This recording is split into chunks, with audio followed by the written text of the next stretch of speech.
meetings as a reason for students to go back to full in-person learning. But instead of school counselors being used to instill comprehensive programs, school counselors across the state have been often thrown administrative duties such as facilitating remote schedules, transferring students between remote learning and in-person learning, and spending large amounts of time tracking grades and contacting parents of failing students. If school counselors were allowed to find creative ways to implement comprehensive programs during the pandemic, I truly believe there would have been a trickle-down effect of students being more engaged and more successful academically. Maslow's hierarchy of needs outlines that students need safety and a sense of belonging before they can learn and grow. Yet we were drowned with administrative tasks. We were not always able to be receptive to those needs. School counselors could have provided small counseling groups, meeting in socially distanced groups in the school buildings, providing needs surveys to gather information on what students needed most, and implementing meaningful classroom lessons and Zoom calls with students. Some of us were able to do these things while also doing the other tasks asked of us, but it was also a year where burnout was in full force.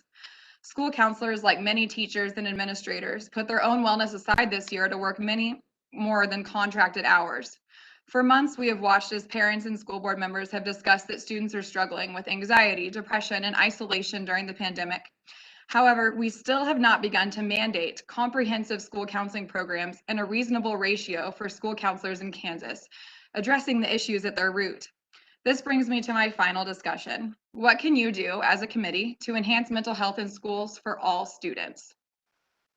Number one, mandate a ratio of 250 students to one school counselor. The hiring of more school counselors would increase the ability of a school to establish rapport with all students, creating meaningful and productive relationships with adult advocates. Adhering to the recommended ratio results in higher graduation rates, less disciplinary incidents, and increased school attendance. This ratio has also been shown to provide a more positive school climate. If this ratio were mandated, school counselors would have the time and resources to work directly with all students and help them to feel more connected to their school community. School counselors have more important roles in the school community, their school community, and often have many more students on their caseload than the recommended 250 to 1 asker ratio. The current average ratio in Kansas is actually 431 to 1. This would be comparable to a teacher having 50 to 60 students in a classroom. That would be completely unacceptable. The ratio is also important because data suggests that students in smaller schools feel more connected to their school than those who attend larger schools. As one can imagine with large populations, it's more difficult for the adults in the building to establish and maintain positive relationships with all students. These ratios play a particularly impactful role in the school careers of low-income and potential first-generation college students who often must rely on their school counselors for support, but also often experience trust issues with adults in their building. This can be mitigated by responsive counseling services when the school counselor takes the time to explain and scaffold the processes of post-secondary experiences. Our state is listed on the American School Counseling Association website as providing too few counselors to students of color and low-income families in our state. Number two, mandate comprehensive school counseling programs. When programs are fully implemented and school counselors are allowed the time and resources to work directly with students, students earn higher grades and are more prepared for post-secondary success, and the programs create more positive climates in their schools than those who do not have comprehensive programs. Oftentimes, school counselors are faced with being asked to take on responsibilities that ASCA outlines as non-school counseling activities. These include things like building a master's schedule, test coordination, and student discipline. All of these activities take away from the time that the school counselor could be spending directly working with students and can actually be destructive to the relationship school counselors attempt to build with students. When the role of the school counselor is inconsistent or contradictory, it creates a barrier to the trusting relationship and an impossible mission for school counselors. School counselors can't discipline a student, then try to establish a trusting and non-judgmental relationship.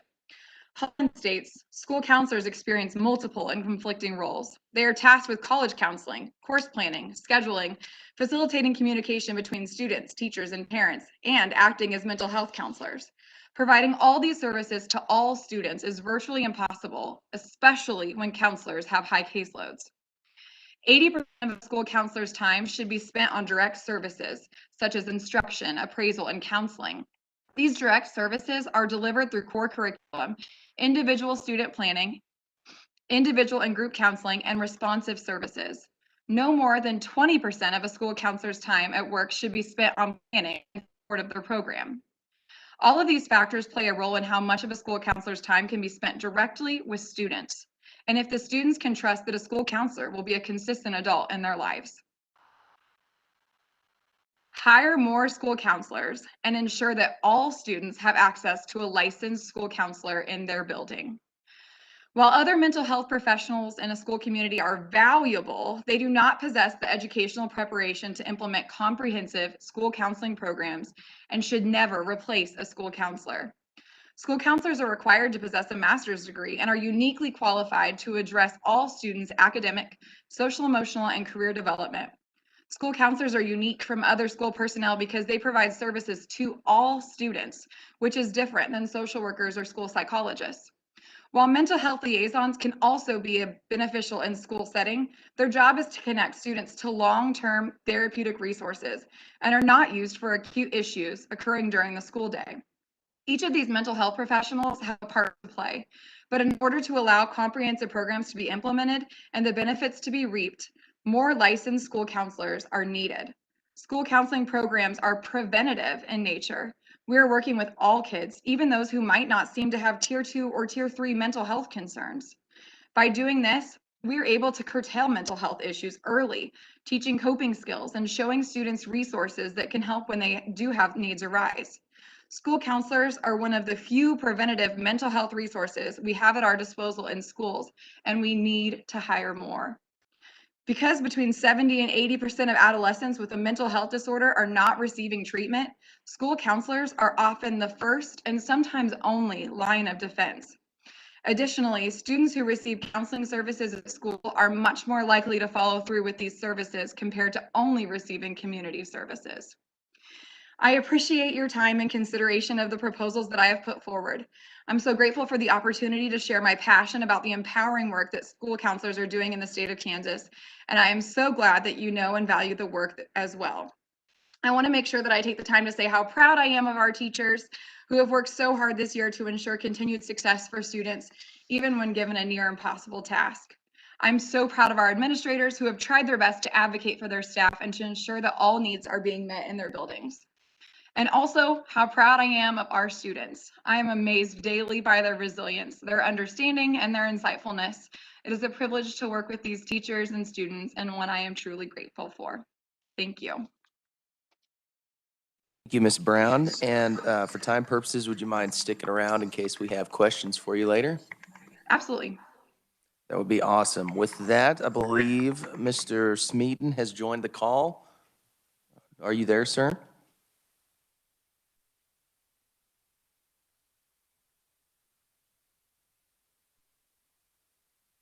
I believe you're muted. Let me unmute you. Okay, Mr. Smeaton, are you there? Yes, sir. Awesome. All right. If you are ready, John is with the Kansas School Psychologists, and he has a presentation for us. Sir, the floor is yours. Thank you. Thank you for having us today and allowing us to present information regarding mental health in schools. And I know this year has been unlike any other, academically and mental health wise. So I'm Jonathan Smeaton. I'm the current government public relations rep for the Kansas Association of School Psychologists. Prior to entering the field of school psychology, I actually taught physical education classes in the school system. And I've also worked in addictions treatment. So got some community background as well. I'd like to start by just telling you a little bit about the profession of school psychology. As a Kansas school psychologist, the primary role is to foster student success. Our standards for professional and ethical practice enable us to leverage our extensive expertise to create positive change for all students and their families and schools, whether it's through direct provision of mental health services like direct counseling or group counseling, consultation with other staff members, other mental health professionals, or community service, intervention leadership roles, advocacy efforts. We use our skills to utilize our skills to create safe, inclusive, and accessible environments where all students thrive. When it comes to fostering student well-being, we have the most rigorous training and licensure standards in our state. The National Organization of School Psychologists, National Association, just came out with a new practice model, and I sent that. I don't want to try to, but there's 10 domains of practice that we're all very well trained in. We tend to get pigeonholed into the special ed evaluation piece, and that's a very important role. I don't want you to take that away from us or whatever, but I think that practice model shows that a lot of our skills and training go much deeper than being able to give a few tests and make recommendations as far as placement.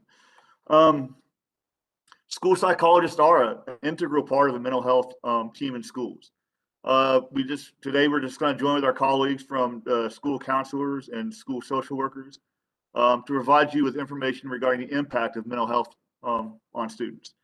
Again, the role of school psychologists is evolving. In addition to the evaluation for special education services, we're now tasked with providing mental health supports for students. This is a monumental task with the needs of our children and our families currently facing. Prior to this current school year, I have never heard a child express worry about getting sick. This year, I hear a lot of kids. We've been in school all year since September, and I've talked to a lot of kids, and what if I get COVID? What if my mom gets COVID? These are things kids are thinking about now that they weren't necessarily thinking about before. So they're worried about getting sick, or a beloved family member, or a parent dying, or a grandparent dying. Obviously, when kids are thinking about these things in school, they're not engaged in instruction the way we would obviously like to see them do that. The Centers for Disease Control, the CDC, found that from April to October of this year, 2020, hospitals across the U.S. saw a 24% increase in the proportion of mental health emergency visits for children ages 5 through 11, and a 31% increase for children ages 12 to 17. These are our students. That was a national sample, and keep it in Kansas, but there's no reason to suspect that Kansas students aren't facing the same types of issues. I'm certain that the full effects of the pandemic will not be known for several years.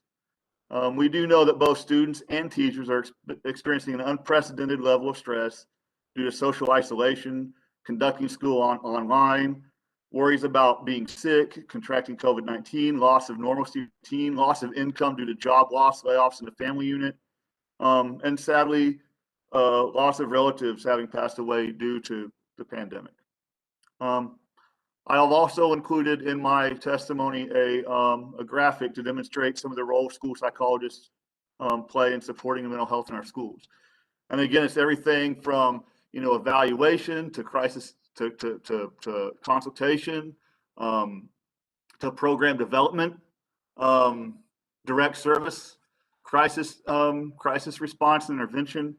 There's a lot of things that school psychologists can do using objective data to help teams and kids be more successful in a school setting.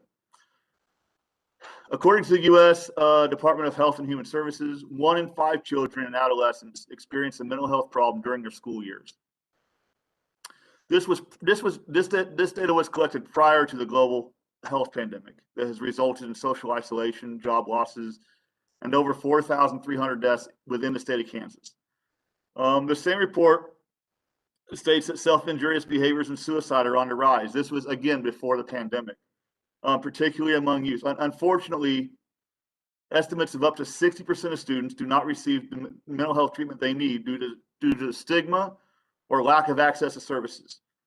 Of those who do get help, nearly 2/3 do so only in school. Left untreated, these mental health concerns lead to increased treatment costs, addictions, dropping out of school, and suicide. According to the National Center for Health Statistics, Kansas has the 9th highest suicide death rate in the country among persons aged 10 to 24. Again, these are our students. not 24, but yeah. Research indicates that approximately 90% of people who have died by suicide were suffering from a mental illness at the time.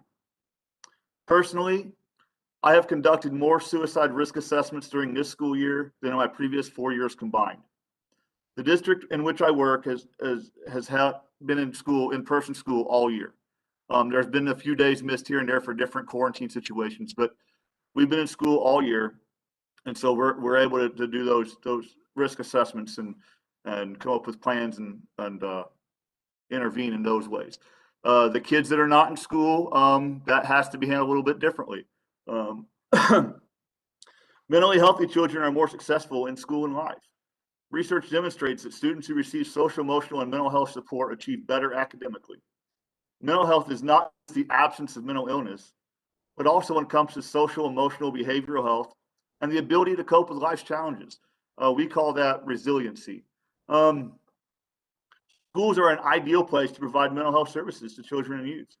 Virtually every community has a school, and most children spend at least 6 hours per day there. School-employed mental health professionals, like school psychologists, school counselors, school social workers, school nurses, know the students, parents, and other school staff. They understand the system in which they work. This contributes to accessibility of service.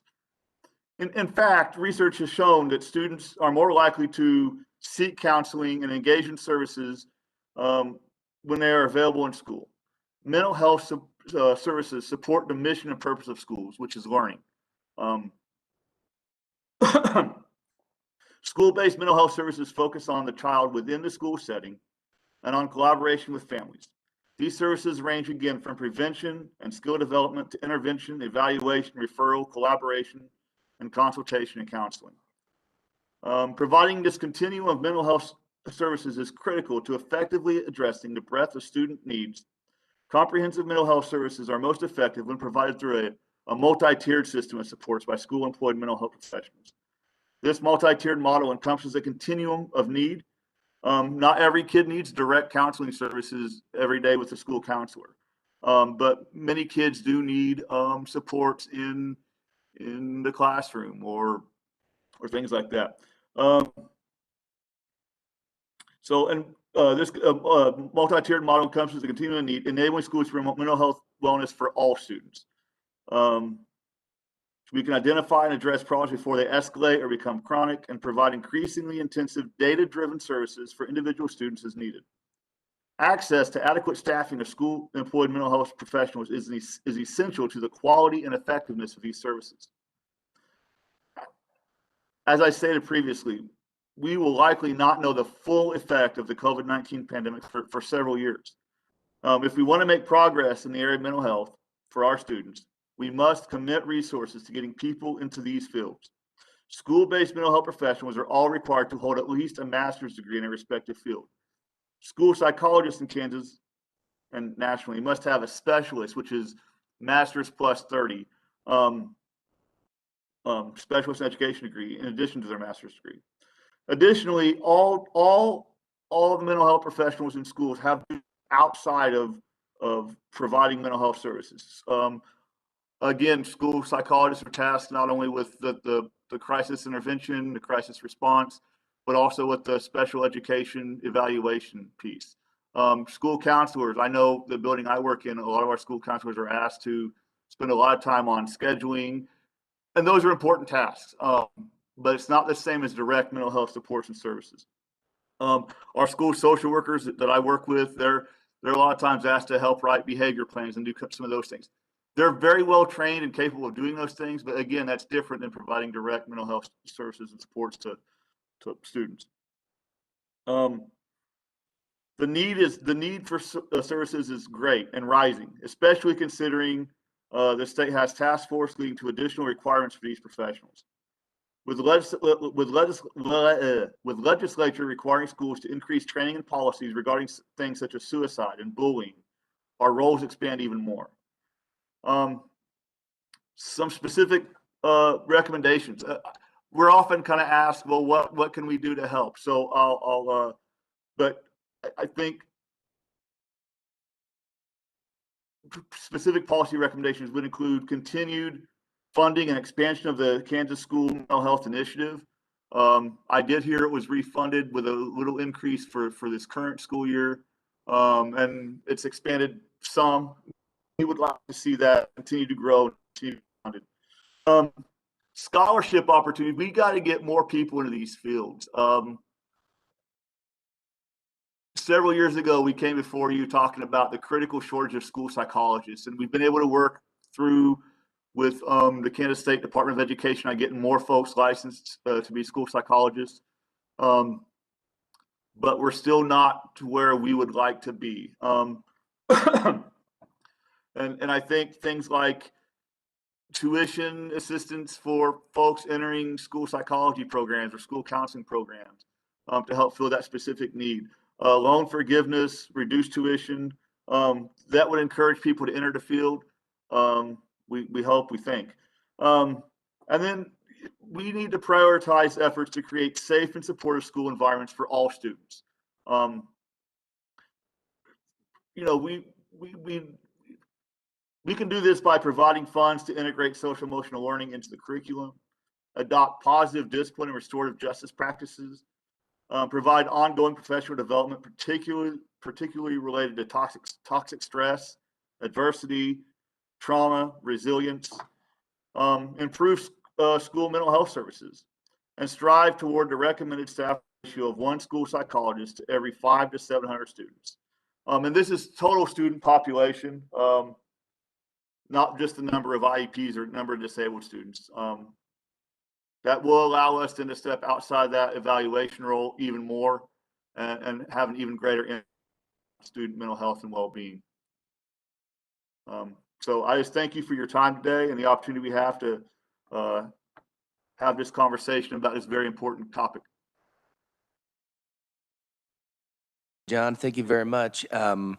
Quick question from Representative Wolf Moore.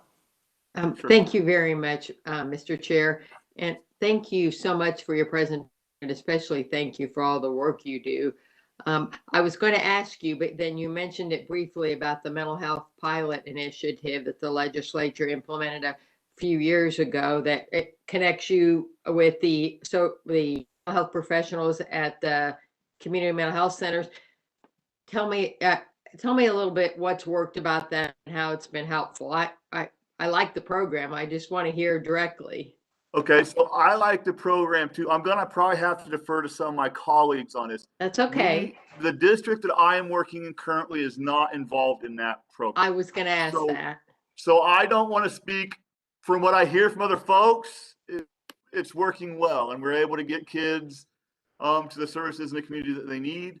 I speak on that personally because it's not something I have personal experience with. Is that fair? That's fair. Maybe one of the social workers that I don't know where they're from, but maybe one of those who are coming up will be able to speak to it.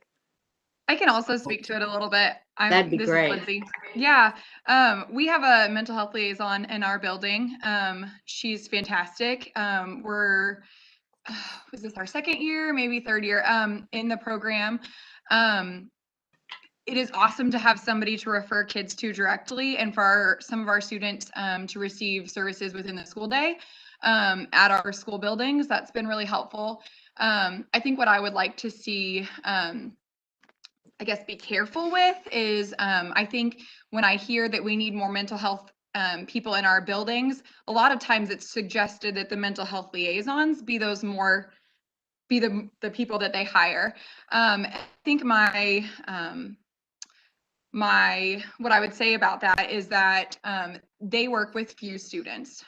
They do work with our most high-risk students, but when you really think about the MTSS model, we as school counselors are working with all students, and social workers and school psychs, work with more students as well. I think that would be my only caution, is when thinking about them, they don't replace the work of any of our school-based mental health professionals, and that's something that I've heard a lot suggested. Well, we just need more mental health liaisons. I would suggest hiring more school counselors that are working again with all students instead of that small portion of the population.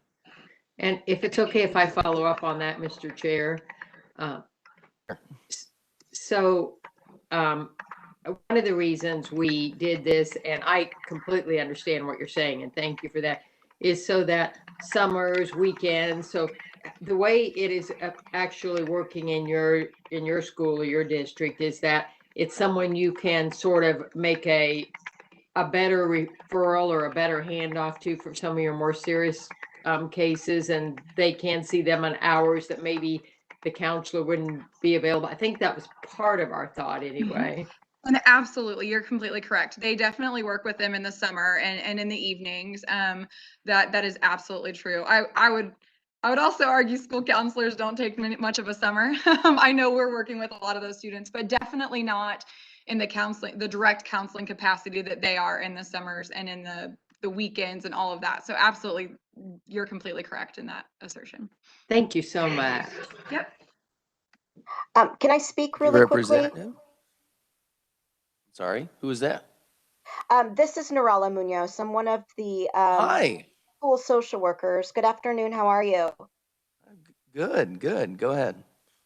Just had a little bit of an addition to make to what Ms. Brown was saying about the Mental Health Initiative program. I do agree with her that it is not a substitute for having school mental health personnel in the schools, but it is a very nice addition. I can tell you from experience working in a school where we do have a liaison, where we can just give that warm handoff to the community mental health center to refer students who are at much higher need. It takes a village to raise these kids. I don't think that the school is capable of taking care of all of the mental health needs of all of the students. And so this has been a really nice addition to be able to offer this to kids and families. And I really strongly encourage the legislature to continue to fund this program. Very good. Okay. And we are certainly looking forward to hearing from you here in just a few minutes. So I appreciate that, definitely. Moving on with the Kansas School Psychologist, Stacy Mahdi. Did I say that right? Yes, you did. Wow. It, All right. good job. And I am actually not presenting. Everything that we presented was what Jonathan just presented. So maybe there's somebody else coming up. I will just tag on to the comments that were just made. We also have school-based mental health through Crosswinds Counseling and Wellness in our schools. But what we are finding, and it's a little bit different, I think it's a little bit different than being funded through the mental health initiative, but we have partnered with them to where they have offices in our schools. Therapists come into our schools and see students during the school day. So we do have that partnership and collaboration, which is amazing. But we are finding, and we're in rural area, I'm in Burlington, we're finding that Crosswinds Counseling can't find therapists. So they have been very short-staffed for 2 years. So that kind of goes back to not only within the schools, but in mental health in general, because preventative is where it's at. We need to be reaching all of these kids that even our mental health facilities can't find staff. So that has been our struggle. It's a great partnership, but they are struggling to find enough therapists to cover the need that we have. So yeah, I am not actually presenting. Jonathan took care of that for us, and I will stay on for questions later if there are any, but so I don't know who's next. That would be great. We appreciate that. Thank you. Ms. Norella Munoz, I believe you have the floor. Go right ahead. Thank you for joining us. Actually, thank you very much. Sam Jacobs, who is the other legislative co-chair for Kansas School Social Work Association, is going to be giving our testimony today. Very good. Then we are anxiously awaiting that. So the floor belongs to Mr. Jacobs. Hello, thank you. Ms. Jacobs, sorry. No, you're okay. We've just worked together very closely, Norella and I, so I think I'll read without being quite as shaky or nervous, I think she told me, so we'll try our best. So I don't want to reiterate many of the things that the school counselors and psychologists have done to a point where we're kicking a dead horse here. I'll read a little bit of mine, and then I've submitted my testimony for some of the details to be looked at. And of course, we can answer questions. And I'll also speak a little bit to the partnership with the school or the school and the community mental health services that are taking place in school. My personal district does not do that. We receive a lot of students from 501 that previously were able to access that service, and I think that we're beginning to see that collaboration being important for our students. I'm Samantha Jacobs. I'm a school social worker in USD 345, the Seaman District, and Norella Munoz and myself are the co-legislative chairs for the School Social Workers Association. While impossible for my own experiences to speak to the entirety of school social workers in the state of Kansas, I do hope that the following testimony will provoke thought towards the support of Medicaid expansion, funding of the school mental health intervention program, and finally, the augmentation of current state incentives encouraging professionals to pursue careers in school mental health. School mental health refers to policies, practices, and procedures that address the mental wellness of students and staff in schools. This includes proactive efforts such as anti-bullying, suicide prevention, character development, positive behavior interventions and supports, and trauma-informed practices. This also includes intervention services such as social-emotional small groups and individual counseling. The key word to highlight in this description is proactive. I would like to take this opportunity to describe a scenario that is not uncommon for school social workers to respond to and speaks to the importance of a school social worker's proactive intervention, not only on students, but staff, parents, and community. We will call the student in this example Neil. Neil has 12 absences in his first semester of the school year. Neil has missed enough days to be truant and warrants a DCF referral. This makes sense to even an outside individual without knowledge of the education system. Students have to come to school. It is a requirement by law. If a child does not, DCF will then contact parents and enforce this law. Pretty simple. Now consider the role of myself as a school social worker with proactive supports in place. This DCF referral is avoided with the support of the student in an educational capacity and the family in a wraparound approach. This is what the scenario alternatively looks like. Neil puts his head down in class during most class instruction, communicates with peers during lunch and unstructured activities, but rarely communicates on the presented educational topics. Neil begins showing up late to school, then misses a few days because he is sick. This typically prompts the classroom teacher to inquire on absences with the attendance clerk or your front office if you're in a smaller building like mine. Finding that there is little communication with parents on file, that front office or the attendance clerk might send out an email to a social worker to put a student on the radar, as they call it.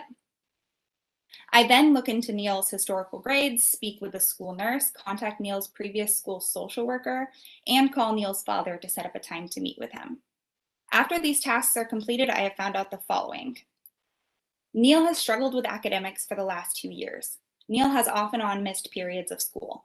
Our school nurse has seen this child a few times for an upset stomach, but believes it might be a presentation of anxiety as there are no other accompanying physical symptoms. The previous school social worker informs me that Neil has been submitted for a special education evaluation in the previous year based on declining academic performance. Neil relocated before the evaluation was complete due to his parents separating and has now landed in a new district without an IEP or evaluation results. Neil's father expresses distrust in the social work profession, but agrees to come in and utilize our school food bank for a free holiday meal kit. I then discover that Neil and his father are homeless and staying with relatives here in Topeka. Neil's father is a seasonal worker and will not be able to secure housing until his tax return in 3 months. Neil has a history of trauma, including the loss of his biological mother to cancer and the recent loss of his stepmother due to separation. Neil does not currently have health insurance. Neil enjoyed school in his early years, but began to struggle with self-esteem and anxiety around academic tasks. Neil's father believes that he may have dyslexia as it runs in his family. Neil has begun presenting with a fear of becoming ill and has began to question how his mother passed away. Before Neil's father leaves the building, I have referred Neil to Impact Avenues, a wraparound support for children experiencing homelessness in Shawnee County, an application for Medicaid and food stamps, a schedule of our school's upcoming food bank and clothing room opportunities, a referral to Family Service and Guidance Center for youth community mental health services, and a reward plan for Neil arriving at school each morning and checking in with the school counselor. Neil's father and I have set up a follow-up meeting for 2 weeks to discuss attendance. Neil's father has asked that the special education evaluation take place in this district as it was halted with the move. And as you can imagine, prior to COVID, these things might take place pretty quickly. When we have that influx of students coming into our buildings during the 6 months that our children were not in-person learning, there was a drastic slowdown in the interventions we were able to put into place. And the majority of students who came into our schools were struggling with truancy issues when they were getting started. And that then just delays our ability to be proactive. The complexity of this case is not unique in many schools across our state. School social workers, along with their duties to special and general education services, facilitate access to outside agencies and support students and family in meeting their basic needs through food and clothing resources. The past 12 months has presented unprecedented challenges to the Kansas education system for both educators and students. The impact of a pandemic that resulted in the extended removal of children from in-person learning environments has proven to delay the proactive efforts of school social workers, creating compounded needs that are greater than ever before. In a collaborative effort of testimonies, we ask of you to consider scenarios such as Neil's, the testimonies of school psychologists and counselors, and to go forward with support in mind for the following legislative items. Firstly, we support the expansion of Medicaid, which would provide approximately 165,000 Kansans with insurance to cover basic health needs. Lack of healthcare coverage is linked to a multitude of serious and costly consequences for individuals, families, and communities. Expanding CanCare allows low-income parents to care for their mental and physical health, in turn strengthening the family unit, reducing financial burden, and creating a more stable and safe environment for children. Many children will also have increased access to needed services, improving physical and mental health, and cutting back on time out of school. Additionally, expanding CanCare creates safer communities by decreasing the spread of communicable infections, viruses, and diseases, which now, since that is in the forefront of all of our minds, is probably one of the most pressing issues. Our second legislative priority is the full funding of the School Mental Health Intervention Program. This is the program that we asked the question about and connecting our schools with those outside community mental health agencies in a very close working relationship with school mental health professionals.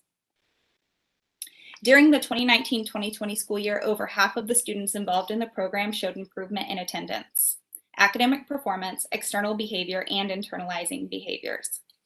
Despite a 51% increase in the number of students receiving services and the addition of 23 school districts to the program, funding was only increased by 23% from the 18-19 to 19-20 school year.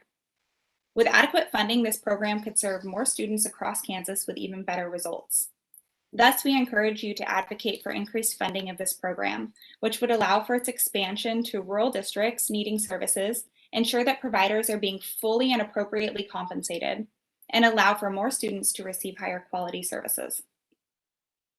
Our final priority is the augmentation of current state incentives encouraging professionals to pursue careers in school mental health. There is currently a shortage of school mental health professionals in Kansas school districts, especially in rural districts across western Kansas. School psychologists, school counselors, and school social workers must all receive a 4-year undergraduate degree and the minimum of a master's degree, in addition to postgraduate training and a certification licensure in order to be employed. Becoming a school mental health professional is not cheap, quick, or easy.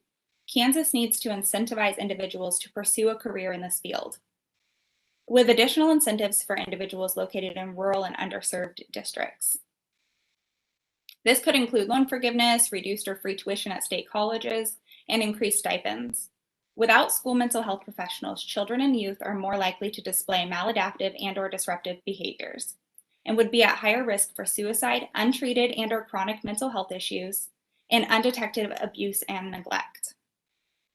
That specifically came up very often in the 6 months that our children were not in the building, and upon returning, realizing how those issues have really come to the forefront. Additionally, academic performance, social and emotional development, and student well-being and success would suffer. For these reasons, we feel that it is vital that incentives for school mental health careers be increased substantially. As my mentor often reminds me, there is a time for using big words and there is a time to speak simply to my point. School mental health professionals are vital in the success of students to have the tools that are necessary to overcome the challenges of today's society, receive an education to become successful functioning members of our society, and breaking cycles of poverty.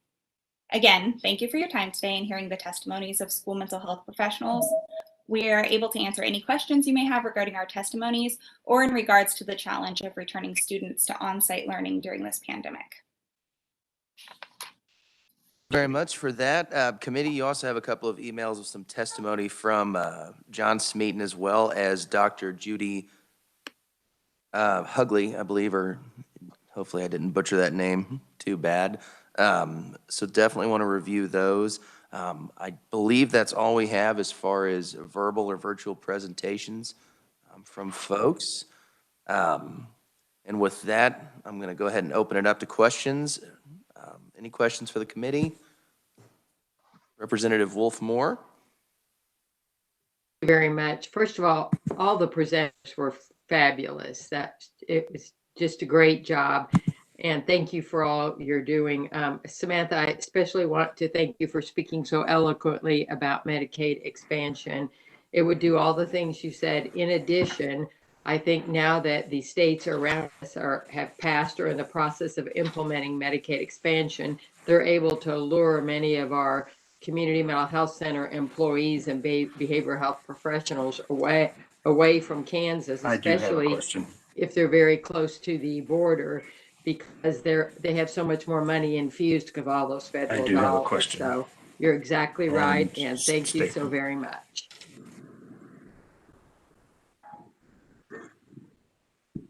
Thank you. It sounds like Representative Hubert has a question. Thank you. Sorry, I didn't realize I had unmuted. I wanted to thank all the presenters also, and thank my vice chair for doing a great job sharing today. I did get to listen to most of the presentation, and I think my question probably was for Norella, if I remember her name right. Yes, that's correct. Munoz, I believe. Okay. You know, I know we've had discussion as far as the impact with the pandemic, and I believe we're taking the steps necessary to get back to in-person instruction. How do you bridge what's been lost over the last 11 months as we get back into in-person instruction?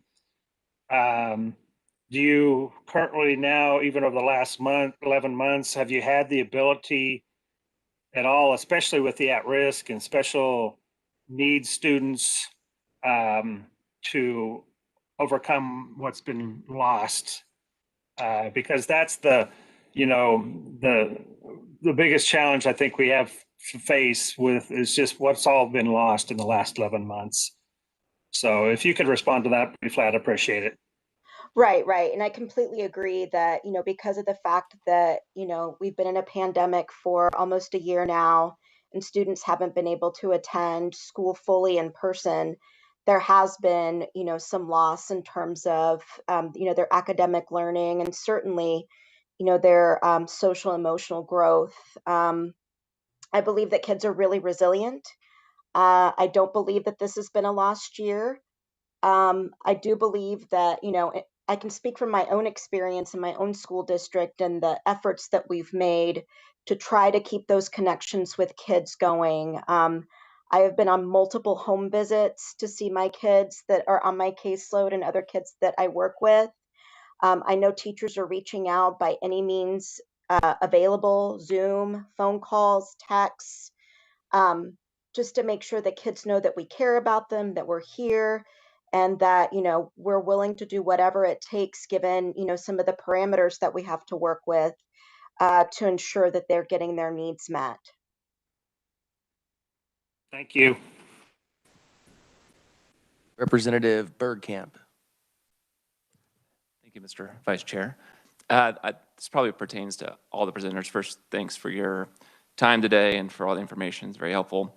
I don't have a very deep background in this, so maybe pardon my ignorance, but are the Kansas standards for having a master's degree for all these areas, is that standard across the country? And then how long have those standards been in place for that? Thank you. Okay, so for school psychologists, that is a Kansas licensing standard. It's also the national standard that school psychologists have a specialist degree, which is beyond master's. There's been discussion like the APA, which is don't represent school psychs per se. The American Psychological Association has talked about doing like master's level, which would reduce some of that. My fear with that then is, I mean, you start losing quality and training. I mean, the additional training allows us to, provide the services, the higher need services. So yes, it's a national level standard for mental health professionals in schools. And the easy answer is let's lower the standard and let more people do it. But I think that you're going to lose a lot of quality. I know you're going to lose a lot of quality and training and background as far as interpretation of what the data is telling you, as far as being able to personally administer those services, even being able to measure how effective your programs are. You could set up a program and without being able to properly monitor how the progress is being measured and those types of things, you're going to lose a lot of. So I would urge you, and I know there's been talk about it even through the APA, but I would urge you not to lower those standards. It is a high bar, but I think it's there for a reason. And I think that when you talk about teaching math, that's a little bit different than teaching how to overcome toxic stress and how to overcome those what we call soft skills, which I don't think are soft at all. I just think you're talking about a whole different level of building people, and I don't want to water that down. I can speak to the school counseling realm a little bit. I'll do it so to the best of my ability. School counselors follow ASCA standards, so they're our governing body, and they have certain standards that school counseling programs have to live up to. KCREP is our accreditation body for school counseling programs, and so accredited school counseling programs have to be between 48 and 60 hours. So it's an extensive program. It definitely is. And I would actually echo exactly what John said.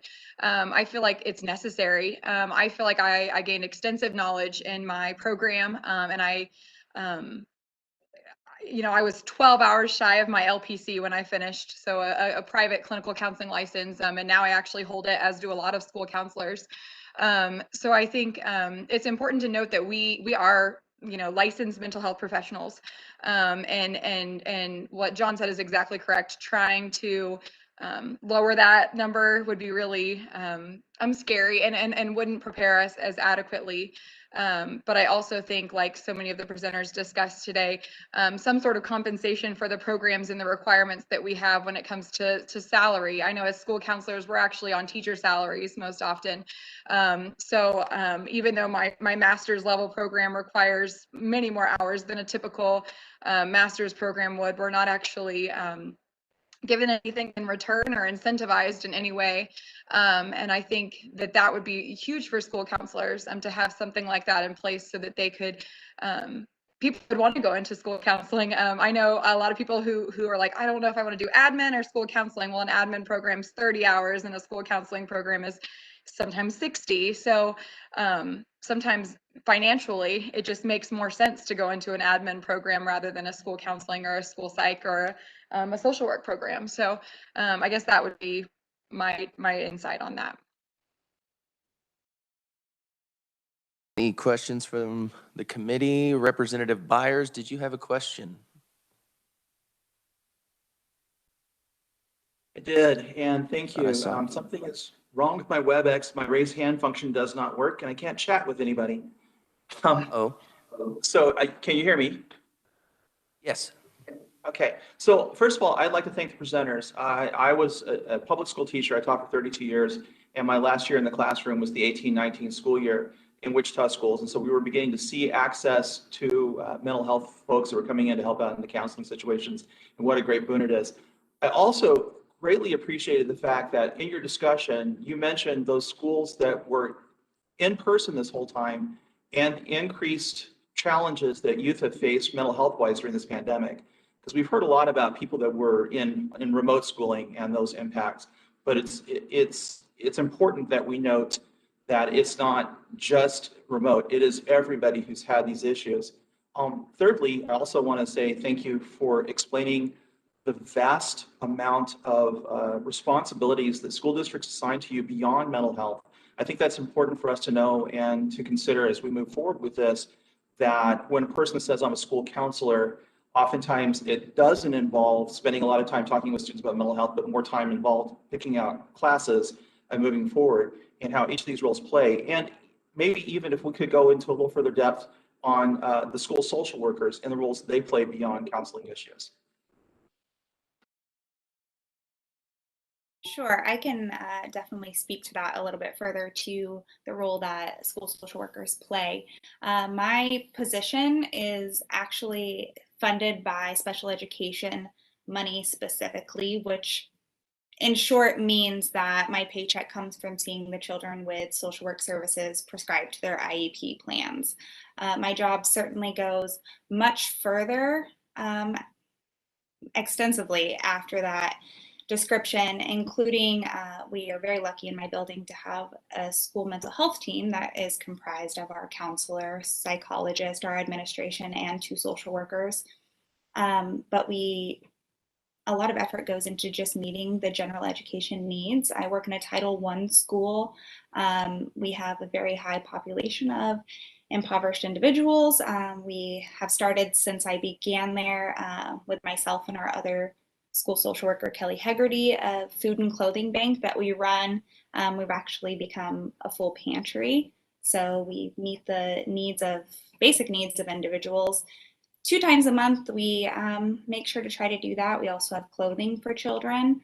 I can't express the amount of times that I've seen a child who is struggling and reached out to their parents and find out that these things are generationally compounded, that the parents themselves, when they were in school, they didn't know the role of mental health because it hadn't yet fully reached our districts across Kansas, that their needs were not met whenever they were in school.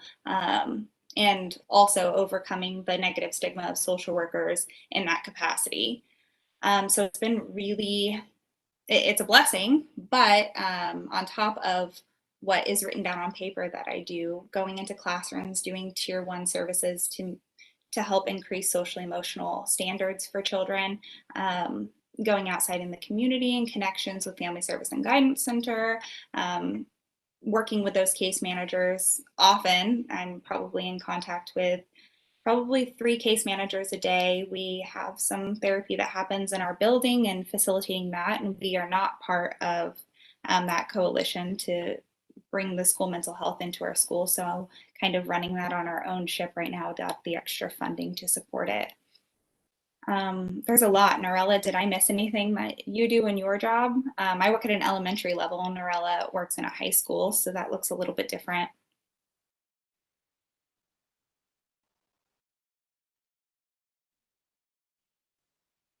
You had also mentioned, this is Stacy, sorry, you had also mentioned the fact that you help provide families with those Medicaid applications for supports such as the SNAP program and things like that, because sometimes I find that they're not finding that in our communities.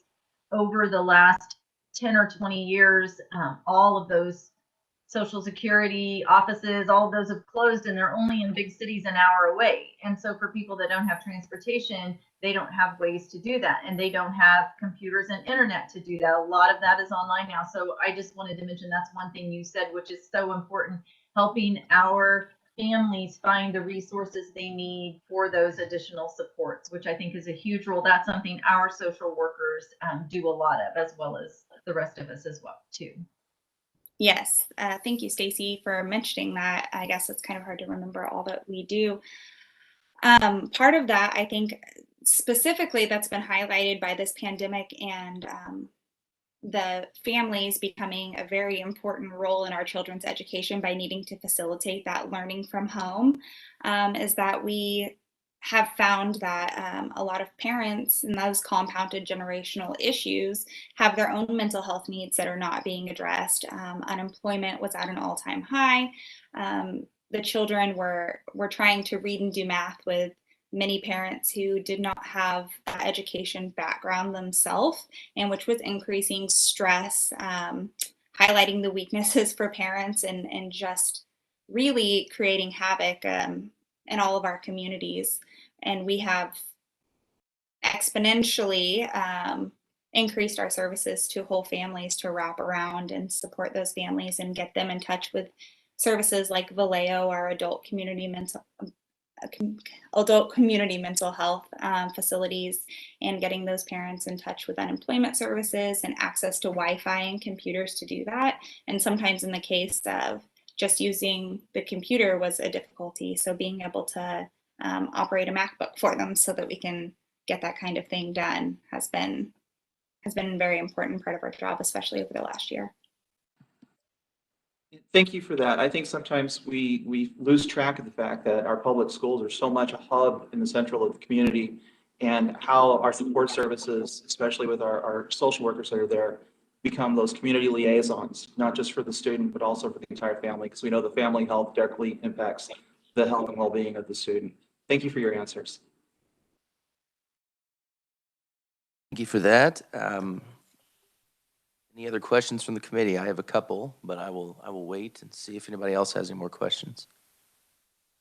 Seeing none, Ms. Brown, I have a question for you. You said one of the things you would like is a mandate of counselors at a ratio of 250 to 1 as far as the students per counselor. What do you know what that rate is currently?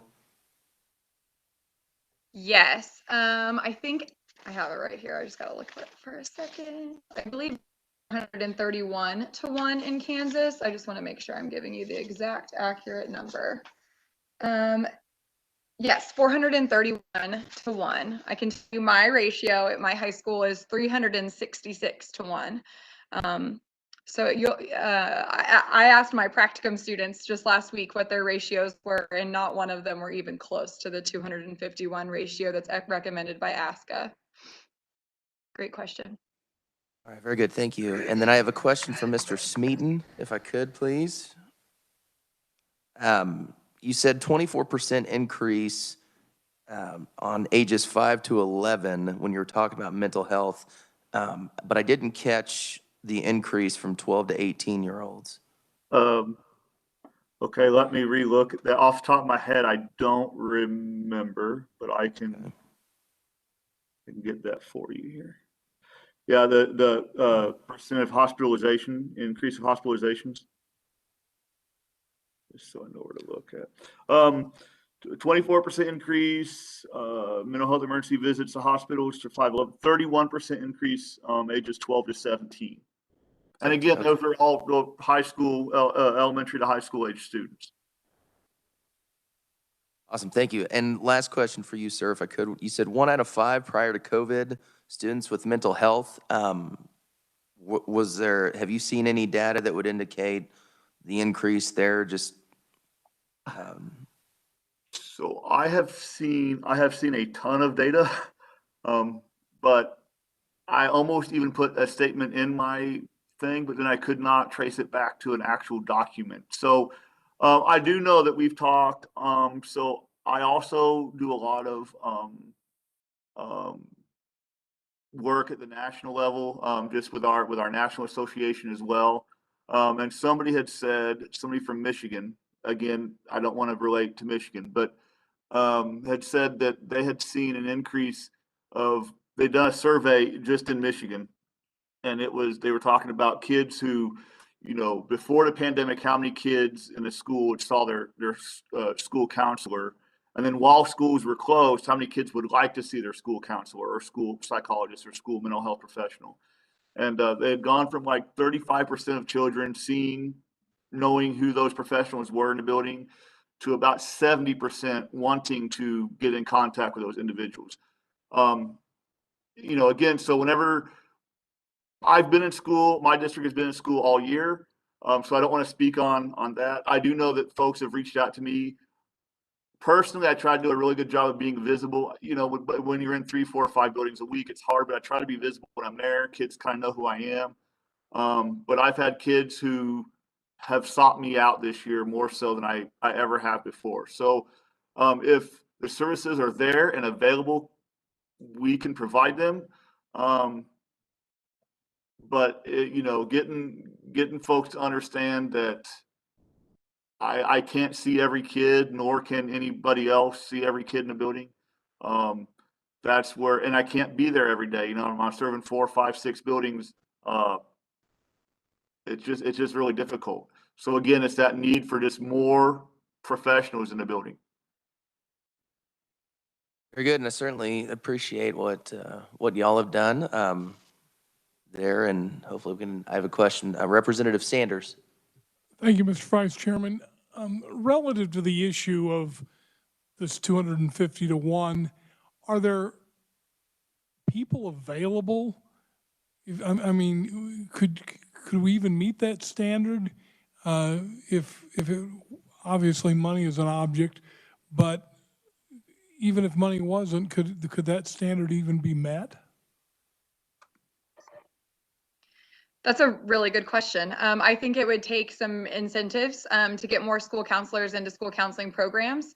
I honestly couldn't speak to how many students are coming out of our school counseling programs. I wish I had that data in front of me that I could give you. But I know that if we had programs in place like loan forgiveness, that we would have more school counselors available to meet those needs. I also know a lot of school counselors in my practicum that are looking for counseling jobs right now. So I think if we were to have more positions open, I think it would give people an idea of job security, and they would be more likely to enter into those programs as well. So I think it is an attainable ratio, and I think a lot of states have seen great success with getting close to that ratio, if not being there. And they've been able to hire counselors to do so, and licensed mental health school counselors is really important too. I think a lot of people are trying to put other people in school counseling roles that don't have the correct licensure, and that would be important to the Kansas School Counseling Association as well, as that we would keep up the idea that they be licensed school counselors filling those school counseling positions and vacancies. Just as a follow-up, I know that a lot of times there are problems with shortages of teachers in rural areas. Do we find that there are the shortages in what you're talking about with counselors and psychologists and social workers in rural schools, or are those positions pretty well filled? Absolutely. I think something that you'll find is that oftentimes those aren't tracked, school counselors being one of those positions that aren't tracked. I think also you will find that schools aren't marking that they are not able to hire school counselors if they're able to fill that position with somebody else who is not a licensed school counselor. I'm not positive that if that makes sense for you, but I know some districts will hire social workers in a school counseling role, or they'll hire other mental health professionals in a school counseling role that do not have the knowledge of comprehensive programs, and then they won't mark them as being positions that weren't filled. So sometimes it's hard to have accurate data on that as well. This is Stacy Mahdi, president of the Kansas Association for School Psychologists. So a little bit of information from the school psychology perspective. We had a pretty significant shortage over the last several years, and some of our programs are finally increasing. I'm not sure what the secret is, but we're finally getting more students into those programs.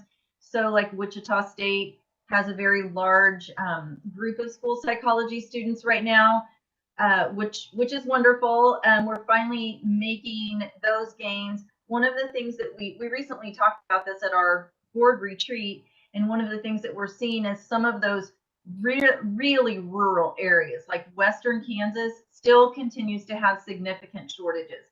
And it is hard to track data for some of those reasons. One of the things we also look at is, what job openings are out there. Well, some of those co-ops and districts in Western Kansas have just stopped advertising because they've gone for 5 years and they haven't been able to find an applicant. So they just don't advertise anymore, and they just make do with what we have, with what they have. So reaching out to those areas, and we had the conversation too, where even when there were some loan forgiveness type programs, people just didn't want to be in those areas. So our young kids, I can say young kids because I'm retiring this year. Our young kids that are coming out of college are not wanting to go to Western Kansas. And some of them, even for loan forgiveness, aren't willing to go live somewhere that's 200 miles away from any large town or whatever. So that's one of the issues that we're having. And a lot of the people coming out, again, those young kids, they want to live in Kansas City or Wichita or Topeka and don't want to come to the smaller towns. In my own personal district, we are highly staffed, so we are able to meet those ratios. But I can see in rural districts that are much more rural, down in Southeast Kansas and definitely Western Kansas, that is not the case. So continuing to try to get people into those programs. Also for school psychologists, we had what we call our WASP program, which was a work authorization where we could pull people from other professions and put them in a school psychology program. But we just can't do that with very many people. And I think Emporia State was the only university that was doing that. But the problem was they were seeking out counselors and school social workers to put into that program. So we were really robbing from Peter to pay Paul, which wasn't really what we want to do. Last year, when I presented to this committee, I suggested that we look at special education teachers to fill that role of school psychologist. I was one of those who did teach special education for years before going into school psychology. And my experience as a special education teacher was invaluable. So if we, instead of pulling from counselors and social workers to just have more school psychs, let's pull from special education teachers and put them in those types of programs. So just a little bit of background from our perspective. I just want to say too, this is John Smeaton. Recently, I talked to the association. I don't even know what it's called, Kansas Association of Special Education Administrators, principals, and the special ed directors, and just give me a ballpark figure. How many school psychs do you need? And the number we came up with was like 38 across the state. But here's the deal. Several of those administrators would say, or something happened and she was kicked off. Now she cannot, on her State Issue laptop, cannot get it to connect to her Wi-Fi at home. Okay. But her other stuff is connected. Sorry about that. Okay. But the bigger issue, the statement that they made was, well, we really need 2 school psychologists at our co-op, but we would love to have 5. So I think the recognition for the need is out there. The question for all of us, I guess, is, how do we fill that need? And obviously money is always an issue. It always is. But what are the steps we need to take to help fill those roles? I mean, I think it's important that we try to recruit people into these roles. Social workers are not going into counseling positions because we want to. It's just a matter of, there are not enough people graduating in counseling programs to fill the positions that are open. At least that is my understanding of it. I think a social worker is trained to be a social worker, and that's what we want to do. But I think in some districts that is happening, where in lieu of, they can't find a counselor, and so they think that the two are interchangeable, but they are not. Very good. Norella, I want to piggyback on from the social work perspective, I think that there is a little bit of a fear from the counselor's position and the social work position that some of those positions will be filled to the detriment of taking one of the other positions out of our school. And like Norella said, we become social workers because we want to be social workers. And while we would love to go in and work with children in any capacity that we're able to, and we'll take what is available, it's definitely not where social workers' heart would be and the social workers I've spoken to. And coming from a school that has a school mental health team that, as I previously said, has the school psychologist, the school counselor, 2 school social workers, and our administration meeting every week to meet the needs of our general education population and our special education population. Having all of those different, like-minded but different education backgrounds and roles coming together to meet the needs has dramatically increased the success of our students in our school, and actually gave us the ability to come to the Capitol last year and speak to what that program looks like as a group of us. And I don't think that taking one of us out of that scenario would ever be beneficial for our students. Very good. Any other questions for our conferees from the committee? Seeing none, we certainly appreciate y'all. Everything you do, we appreciate. And it was a great presentation, and we thank you very much for coming today. If there's nothing else for the good of the committee, I will go ahead and adjourn this meeting. Thank you all very much. Thank you for having us. Thank you. Thank you so much.